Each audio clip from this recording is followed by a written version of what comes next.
জাতীয় নির্বাচনকে সামনে রেখে বাড়ি বাড়ি গিয়ে ভোটার তালিকা হালনাগাদের খসড়া তালিকা প্রকাশ নিয়ে তৈরি হয়েছে অনিশ্চয়তা।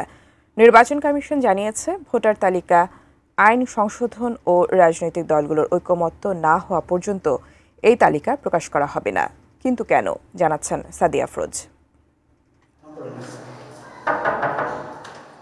জাতীয় নির্বাচনে বিশেষ করে তরুণ ভোটারদের ভোটদানে উদ্বুদ্ধ করতে বাড়ি বাড়ি গিয়ে ভোটার তালিকা হালনাগাদ কার্যক্রম শুরু হয় গত ২০ জানুয়ারি। জুনের মধ্যে একটি নির্ভুল ভোটার তালিকা প্রকাশই ছিল নির্বাচন কমিশনের পরিকল্পনা।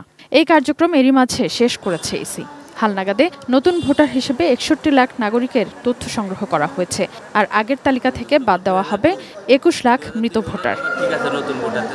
তবে চলতি মাস বা জুলাইয়ের মধ্যেও এই হালনাগাদ তালিকার খসড়া প্রকাশ করা হবে কিনা তা নিয়ে তৈরি হয়েছে অনিশ্চয়তা। কারণ ভোটার তালিকা আইন অনুযায়ী ২ জানুয়ারি খসড়া ও ২ মার্চ চূড়ান্ত তালিকা প্রকাশ করতে হয়।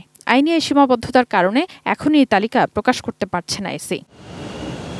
তবে নির্বাচন কমিশন চাইছে আইন সংশোধন করে প্রতি বছর ২ জানুয়ারি থেকে ২ মার্চ সময়সীমা ছাড়াও কমিশনের বিবেচনায় উপযুক্ত সময়ে হালনাগাদ ভোটার তালিকা প্রকাশের সিদ্ধান্ত নেওয়ার ক্ষমতা। এই সংশোধনী আনার জন্য যদিও এখনও কার্যকর উদ্যোগ নেয়নি ইসি, কারণ রাজনৈতিক দলগুলোর ঐকমত্য আছে ইসির বিবেচনায়। জীবনের সব আয়োজন এখানে একসাথে। আইন সংশোধন করতে হয়, তাহলে তো এটা পাঠাতে হবে। তো যদি সবগুলো একসাথে না করে বারবার পাঠানো হয়, তাহলে তো আর জিনিসটা ভালো হচ্ছে না।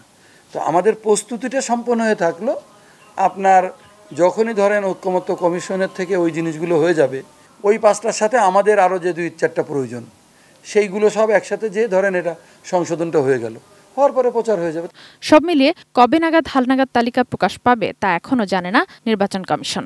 কমিশনের তো কিছু প্রস্তুতি থাকে, যে সমস্ত প্রস্তুতি থাকে ধরেন ওই ডেট পর্যন্ত আবার সবার ইয়েগুলো মানে সফটওয়্যারে এইগুলো সব রেডি করার পরে এইগুলো চূড়ান্ত করে তারপরে কমিশনের সামনে দিলে তারপরে কমিশন বলবে যে ঠিক আছে তোমরা এখন প্রচার করতে পারো, তখন কমিশন সচিবালয়ে প্রচার করবে।